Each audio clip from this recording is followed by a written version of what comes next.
Well, I wanted to kind of remind the audience, anyone that's listening, about one of the most excellent aspects of your campaign, and that was your policy and commitment to the policy of reparations. I think a lot of lefty voters during the primary really started to take you seriously when they heard you speak about your reparations policy. And for me specifically, I remember when you went on Dave Rubin's show and basically had to explain to him like a school teacher why the policy would be so necessary, or why it's something that people are clearly prescribing as an answer to obviously our history of racial injustice in this country. I was just wondering if you could reflect a little bit on that part of your campaign and what you think you accomplished specifically by having conversations with people like Dave Rubin on the subject matter. I wrote a book that was published in the late 90s called Healing the Soul of America. And in order to prepare for that book, I actually hired an American history teacher to accompany my journey through various books. And it wasn't, I was a standard liberal on the issue of race, but it wasn't until my studies for that book that my eyes were opened at a deeper level to everything that had happened in this country since 1619. The almost 250 years of slavery that were then followed by, except for 12 years of Reconstruction, what is essentially another 100 years of domestic terrorism. What do you call Ku Klux Klan and lynchings, et cetera, if not domestic terror and violence that was perpetrated in the American South against Black people? The Black Code laws that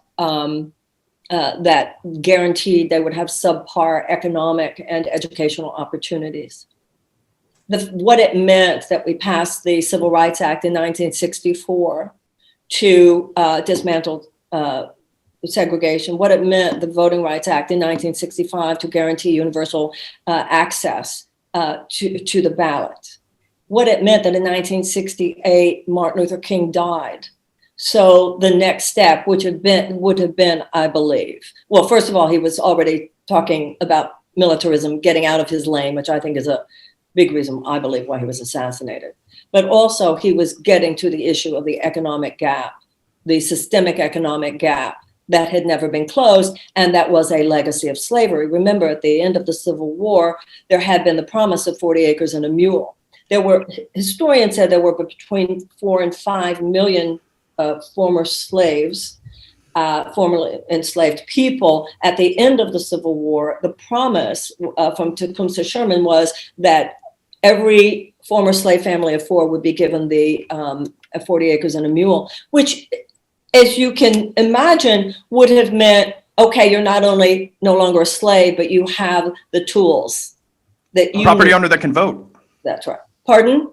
Oh, I just meant a property owner that can now vote also. Yeah, right. We're years away from that, but we're just talking about how they're going to feed themselves. Sure. How they're going to feed their families. That 40 acres and a mule, they had been spending centuries tending other people's land. So they knew how to do it, right?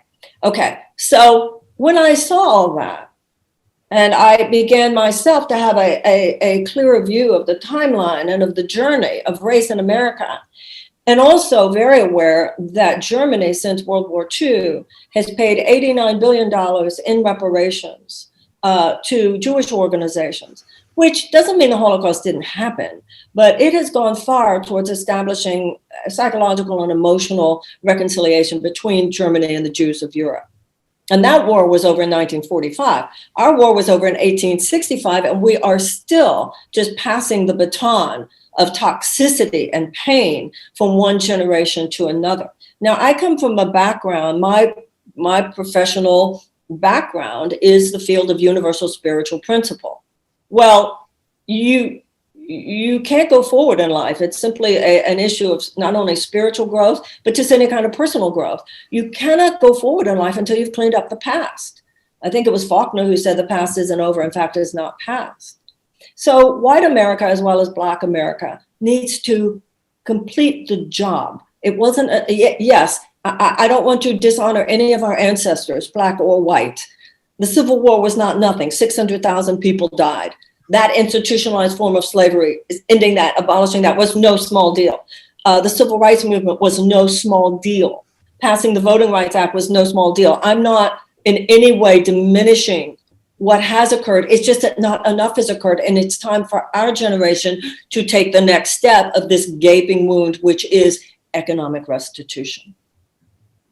Yeah, And I that's think one that's of the reasons I ran for president, because I knew that the conversations that would be dominating the race were likely to not include the things that I believe are the most important things for us to think about and the most important things for us to do, i.e. peace creation, reparations for slavery, and also I had in my campaign, and have at least as much now, serious concern about millions and millions and millions of traumatized children in the United States and what it's going to mean for this country 10, 15, and 20 years from now.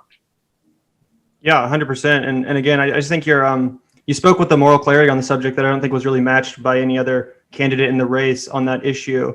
And just wanted to say thank you for bringing it to the topic of discussion within the Democratic Party, at least, because I think it had been unfairly ignored until you kind of broached it. Again, not to discount the work of other people that have advocated for reparations, but you bringing it to the debate stage and on popular podcasts, like I mentioned, Dave Rubin, stuff like that. I think it did open people's eyes and hearts to the idea.